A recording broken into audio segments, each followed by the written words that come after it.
Hey guys, what's up? Admin Zigzagoon here, and joining me is Prudy Pratt. Howdy.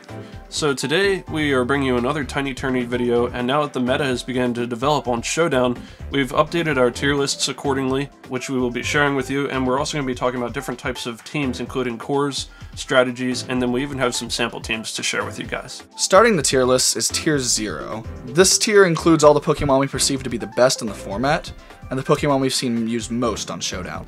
Right, so some of these are carrying over from our previous list, such as Excadrill, Rotom Heat, and Muckalola, but we're also seeing some new faces like Azumarill, Gastrodon, and Hawlucha rising in the ranks.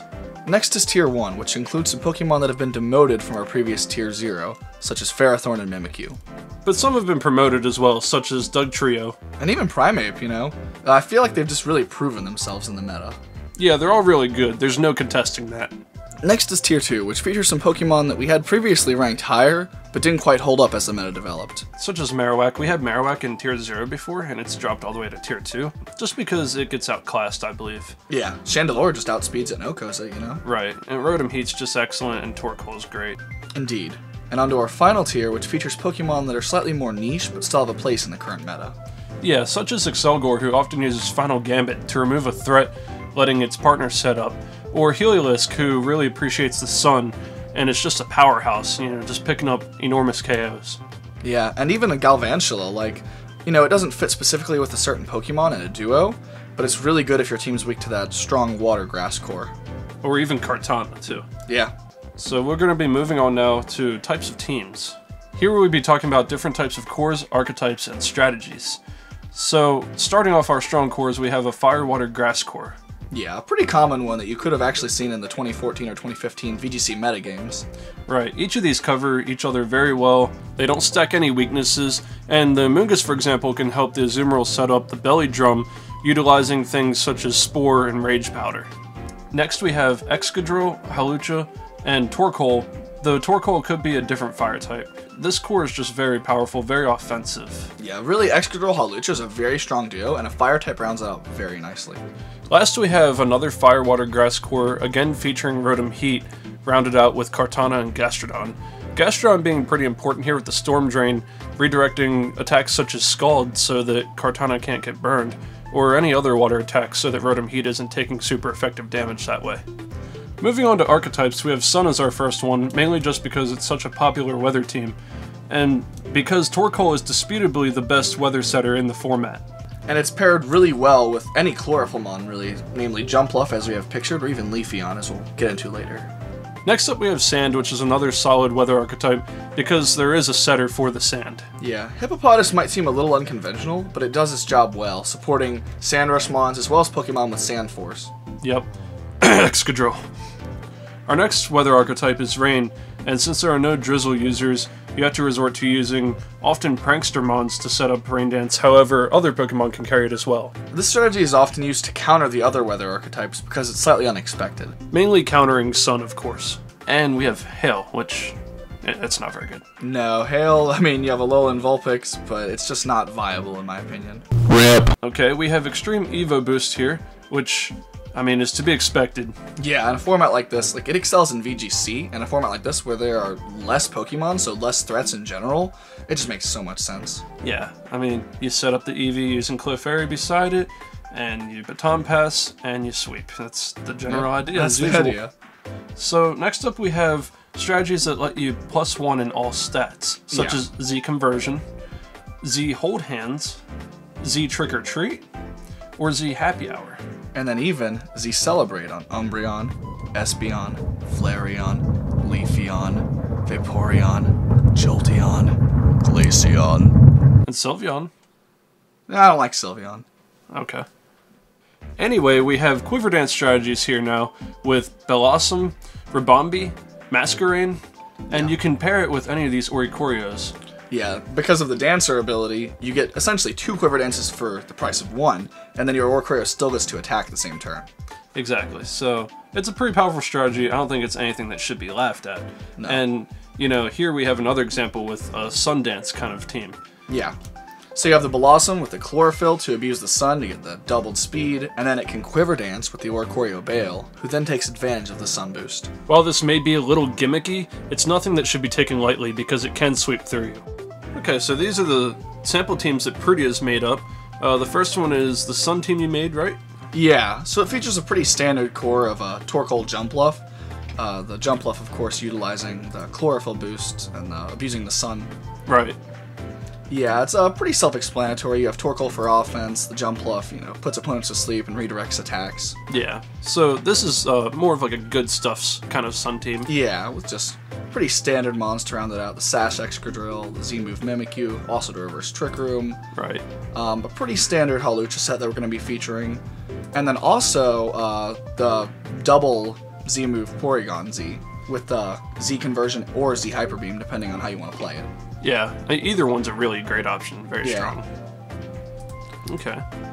And then we have a second Sun team that plays a little differently, a little more niche, but it's a good anti-meta team. And you said this one revolves more around the Sun, right? Yeah, it features, most of the team is built to support the Sun mode. Okay. So you have the Torkoal with leftovers to improve its longevity and boost the eruption power here and there. Yeah.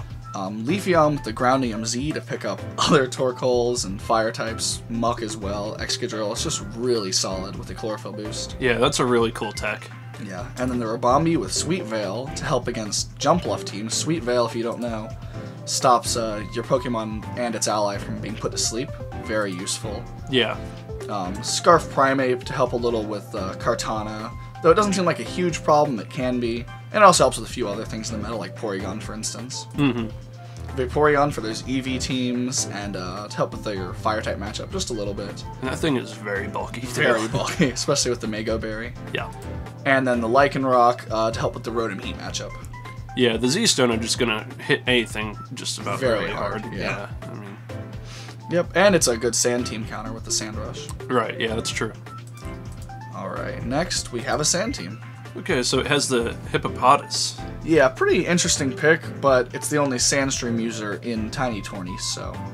And just to note, it doesn't underspeed Torkoal, so... Yeah, so you typically don't want to run at min speed. And it doesn't have an incredible moveset, not typical of a VGC team at least, but it does what it needs to do for the team. Mainly just set up Sand, really, but it has some late game potential. Yeah. Excadrill just being the optimal Sand Rush user, getting really fast, having massive base attack and decent bulk, just makes a lot of sense. Yeah, of course. Gastrodon for the Storm Drain, supports the team a lot with triple water weaknesses you can see. Yeah. Yeah, nothing more about that really. The Rotom Heat, you have triple discharge synergy into 3 ground types, and it gives you a ground immunity to help with the team doesn't really have a ground weakness, but it's nice. And you abuse the Storm Drain a little bit more and gives you fire coverage, just pretty useful. And the Z Overheat is very powerful. Very powerful. The Masquerain, this is an interesting set. So you have the safety goggles so you don't take sand damage, and you ignore Sleep Powder and Rage Powder from, all the grass users in the format. Yep. And Spore too. Yeah, and it's a bulky Intimidate Mon with Haze to help EV teams, Tailwind, and good coverage. And then lastly, Sableye, just to kind of round the team up, give it some Fake Out, Taunt to stop Trick Room, Knockoff to help with Muck, and Porygon, Will-O-Wisp for the physical attackers, just pretty bread and butter. Yeah, Sableye is just an excellent support on just about any team for this format. So. Alright, next we have what we're calling a Rain team, but there's no true Rain team because there's no Drizzle user in the format, so you have to go manual Rain with a Prankster Rain Dance setter or Rain Dance on a different mon, either, Yep. Here we just opted for the same Sableye, but instead of Taunt, it has Rain Dance. Because you don't really mind Trick Room, for instance. This is a pretty Trick Room-oriented team. Right. Your Amoonguss could carry Rain Dance if you didn't want Sableye, for instance. It's not a bad user. It's a really good partner with the Azumarill. Mm-hmm. And, yeah, that's kind of the general idea. You get your team in Rain, then your Azumarill can really sweep through with a Belly Drum. The Rotom has Thunder, of course, and has its own Rain Dance as well, and it's very powerful. The Dugtrio is a little bit of a personal preference with the Arena Trap and the Groundium Z. Really good Excadrill counter. Yeah, it's actually a really good counter to a lot of things. Yeah. With its base speed and the Groundium Z and just being able to trap. Yeah. And then Fissure if you're in a bad spot late game. Yeah, I mean, it can just win you the game. Yeah. And then Porygon, now in testing, I didn't bring Porygon to a lot of games, but there are some matchups where your opponent won't be able to beat it. So it's a very good win condition. Right, and this team also, it's just like the core we were talking about earlier with the fire, water, grass between Amoonguss, Azumarill, and Rotom Heat. Yep. Just an excellent core. Yeah, very solid. And the last sample team we have here is a pretty standard, well, not super standard Eevee team, but it's what I think is going to be one of the most solid ones. Yeah. So your pretty standard Eevee with Bite over a normal attack, because I had some late game scenarios where I was losing to ghost types, which there are quite a few in this format. Yep. So Bite just made sense. And flinch chances. Yeah. The Clefairy, pretty standard, other than Flamethrower is rather uncommon. Most people will probably opt for Heal Pulse or Protect in that slot. Or even Helping Hand. Or even Helping Hand, yeah. I just prefer Flamethrower because I was struggling a little bit with Kartana. So, with that. The Espeon's pretty standard. Most people opt for Moonlight or Protect in place of HP Ground. But with this investment, it two-shots Muck even through its 50% Recovery Berry. So Yep. that's really helpful. Yep. And Primeape, of course, a lot of people don't know it gets Power Trip, and it also can't be put to sleep because of Vital Spirit. And so with the Mego Berry, it gets pretty bulky, great coverage, just a really good Mon and Baton Pass too. Yeah, that's an excellent pick. Yeah. And then the Hawlucha acts as, you can get a flinch, you can Taunt Step Trick Room, you can Sky Drop, just very disruptive. Yep. And the Sableye, it's the same one from before, just again, disruptive support. Just rounding out the team very well. Yeah. And that should do it for the sample teams, all of which we've linked in the description below. Alright guys, well that pretty much wraps up this video, so we hope you enjoyed it, we hope you learned some new stuff, and enjoyed the teams that we provided.